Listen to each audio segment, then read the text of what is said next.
A mensagem de hoje vai ser vida espiritual e fé.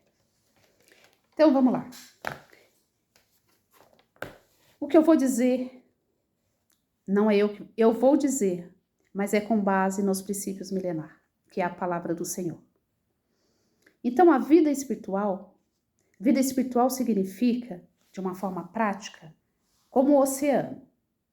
Você está no oceano e quando você atravessa o oceano para o outro lado, você acredita que você vai atravessar? É a fé. Então, o oceano e a fé é você atravessar o oceano, de uma forma prática. E o que a palavra do Senhor diz da nossa vida espiritual? Em Romanos 12, 2, está escrito assim: E não vós confiareis com este mundo, mas transformai-vos pela renovação da vossa mente, para que experimentais qual seja a boa, agradável e perfeita vontade de Deus. Olha que maravilha! A vida espiritual é para nós entender a nossa vida com Deus. Deus é espiritual, olha a palavra dizendo. Em João 3, 6, está escrito: O que é nascido da carne é carne, e o que é nascido do espírito é espírito. Então, a nossa vida espiritual, ou nós querendo, ou nós tendo fé, sim ou não, ela existe, né? Em Romanos 8, 6 está escrito: Porque a inclinação da carne é morte, mas a inclinação do espírito é vida e paz. Olha que lindo. Por quê? A nossa vontade, né? A nossa vontade, ela pode nos levar à morte. Por exemplo, de uma forma prática. Eu sou uma pessoa que tenho muitas fobias, né? Então, se eu não tratar dessas fobias, isso vai me parar de fazer muitas coisas. E a palavra do Senhor diz a morte também nesse sentido. A morte tem ela física e tem ela também espiritual, né? Então, se eu não lutar contra os meus medos, eu vou deixar de fazer muitas coisas. Para mim vai ser como uma morte. Eu vou matar sentimentos, né? Então,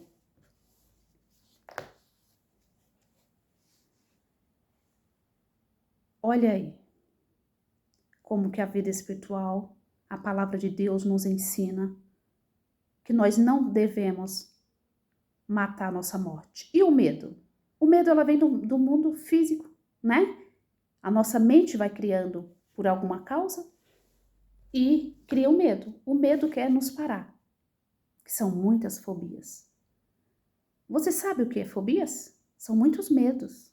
Tem medos que eu tinha e nem sabia que isso era uma fobia. Eu achava que era normal. E hoje eu sei que não é. Então, a vida espiritual todos nós temos. E o fruto da vida espiritual. A palavra de Deus diz: mas o fruto do Espírito é amor, gozo, paz, longanimidade, bondade, fé, mansidão e temperança. Está escrito em Gálatas 5, 22 e 23. Olha o fruto do Espírito. É paz, é amor, é mansidão. E para nós ter isso, nós precisamos de quê? Nós precisamos de ter o controle. Então, para nós ter o controle das nossas emoções, para nós ter o controle do que Deus está nos ensinando, nós temos que nos conhecer, certo? Então, assim, eu dou exemplo como minhas fobias. Quando eu não conhecia que isso era uma fobia, eu achava que era normal, que eu podia conviver com isso. E conviver com isso é fazer mesmo tendo medo, né? Por exemplo, eu falo para vocês que eu tenho muito medo de elevador, né? Eu tenho muito medo. Então, É um testemunho. A primeira vez que eu engravidei, aos 35 anos, eu fui na primeira consulta. Eu estava com 2 meses e meio de gestação. E eu fui na primeira consulta. E entrei no elevador, que era muito escuro, né? Tinha uma pessoa no elevador, eu não estava sozinha. Mas ao entrar, aquele impacto me deu medo. Eu comecei a suar, a transpirar. E eu desci do elevador, fui na consulta, estava bem, tudo normal. Mas dentro de mim, eu senti o coração acelerar. Eu senti a minha pele transpirar. Eu senti um tremor, né? Que eu nem contei para a doutora. Porque eu falei, é normal. E no dia seguinte, eu tive um aborto espontâneo, onde eu perdi o meu bebê. E depois deu tudo certo. Depois de 6 meses, eu tive um aborto espontâneo. Que eu retornei no médico, o médico disse que não tem mais nada a fazer, porque está tudo limpo, seu útero já está limpo, né? E eu não associei isso ao medo. Eu achei que era normal, porque é normal ter aborto, né? Mas hoje me veio um entendimento o que o medo faz, né? Que a gente tem que cuidar do medo. E o medo é o poder da carne. O medo é o poder da carne. Porque o poder do espírito é só coisa boa para nós. Então, depois superei, depois de 4 meses engravidei, tenho uma filha linda que se chama Milena, que é o amor da minha vida. E agradeço a Deus por isso. Louvo todos os dias pela vida dela, pela vida da minha família. Isso é a vida espiritual. Então, partindo do princípio agora da fé, porque vida espiritual todo mundo tem. Fé.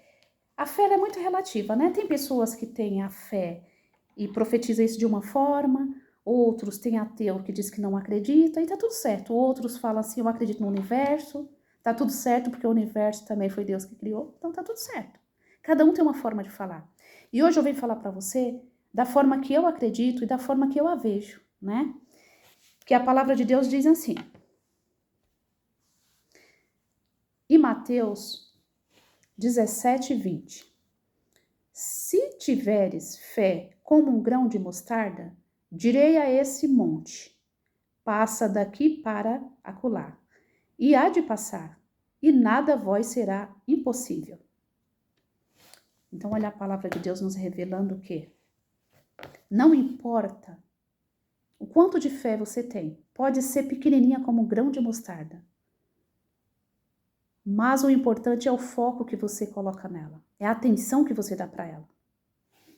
E quando você confia e você dá atenção, você consegue ser transformada, né?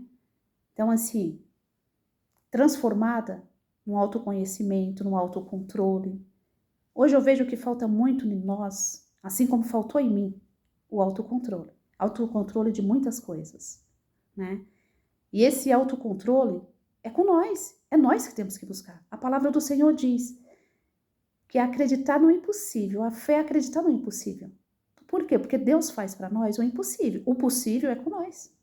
Então, assim, se eu tenho medo, eu tenho que buscar no profissional entender o meu medo, enfrentar ele, né? E vencer. Deus vai estar comigo em todos os momentos, mas eu tenho que ter atitude. Eu tenho que ter o conhecimento de saber que eu tenho que fazer. Porque tudo o Senhor faz, mas Ele faz o impossível. O possível é com nós, né? Então, a palavra do Senhor, ela é completa, maravilhosa. E quando nós começamos a entender e dar atenção para ela, a nossa vida é transformada. A palavra do Senhor também diz em Tiago 2,17. Assim também a fé, se não tiver as obras, é morta em si mesma. O que o Senhor está nos ensinando? Que a fé, ela tem que ser falada, buscada, meditada, né? Como que você faz isso? Na palavra. O nosso manual é a Bíblia. Então, a vida espiritual, o nosso manual é a Bíblia. Eu falo para você que às vezes as pessoas né? Eu sei que muita gente tem dúvida com a Bíblia. E tudo certo se você tem dúvida. Tudo certo. Mas se você tem fé, continua questionando a sua dúvida. Porque Deus gosta de quem questiona. Deus não gosta de quem fica calado. Então, assim, eu aprendo que Deus fica triste quando nós criticamos os outros. E muitas vezes nós criticamos sem nem saber por que estamos criticando. E isso Deus fica triste. Mas quando nós vemos o outro criticando porque não está entendendo, é uma maravilha, tem que criticar. É uma crítica boa, construtiva, né? A educação, tempos atrás, quem era o protagonista? Era o professor, porque só o professor falava, né? Os alunos tinham que ficar quietos, ser passivos. E hoje nós temos uma política social que as leis que regem, né? Que as crianças é protagonista, né? As crianças têm que falar, têm que criticar, crítica construtiva. E nós também temos que ter essa crítica construtiva dentro da palavra. Se nós não questionar, nós não vamos entender. Questionar Deus, questionar quem ensina a palavra, né? Por quê? Porque quando você questiona, você tira uma dúvida, né? Isso é maravilhoso. E nós nunca sabemos tudo. Eu não estou aqui ensinando para você porque eu sei tudo. Eu não sei. Eu estou também aprendendo. E você pode ser igual eu, que só sabe um pouquinho. Mas passa aquilo que você sabe. Porque eu creio, e eu sou pedagoga, então tem uma frase de Paulo Freire que ele diz assim, um professor, quando ele ensina, ele também aprende. E eu acredito nisso. Eu estou aqui falando com você, mas eu quero aprender também com você. Então, você que quiser escrever no meu canal, dar um like, me mandar mensagem, fique à vontade, porque eu também quero aprender com você. Eu não sou melhor do que você, eu sou igual a você. O nosso Pai, que é Deus, é o mesmo. Nós pode ter conhecimentos diferentes e nós pode agregar o conhecimento, né? Nós pode trocar essa experiência. E hoje eu quero dizer para você, quero fazer oração junto com você, a oração é poderosa. Eu já falei em alguns vídeos, e a oração, como que eu entendi a oração? Um dia que eu fiz uma oração para o Senhor, que Ele transformasse a minha vida. A minha e do meu esposo. E o tempo passou, e eu consegui ver pequenas transformações. Uma das transformações foi entender a palavra. E o meu marido, com pouco estudo, ele começou a me ensinar. Eu, uma pedagoga, e ele estava me ensinando. E foi aonde eu aprendi que era a resposta do Senhor. Porque ele lê a Bíblia igual eu. Então, assim, nada é impossível quando você crê e quando você faz a sua parte. Então, essa é a mensagem de hoje. Eu espero ter contribuído um pouquinho com você. Essa é a minha intenção. A minha intenção não é criticar no que você acredita. É passar um pouquinho da minha compreensão. E vamos orar? Então, vamos falar com o nosso Pai. Pai amado, Pai soberano, nós te agradecemos por mais um dia. Nós te agradecemos pela nossa família, pela nossa casa, pela nossa vida profissional, pessoal, Senhor, pelos nossos projetos, Senhor, e nós te peçamos que se os nossos projetos não estão atrelados à tua vontade, faça em nós a sua vontade. Nós te peçamos em nome do seu Filho amado Jesus. Amém. Eu te desejo um ótimo dia, que Deus abençoe a todos nós, que muita paz e um abraço.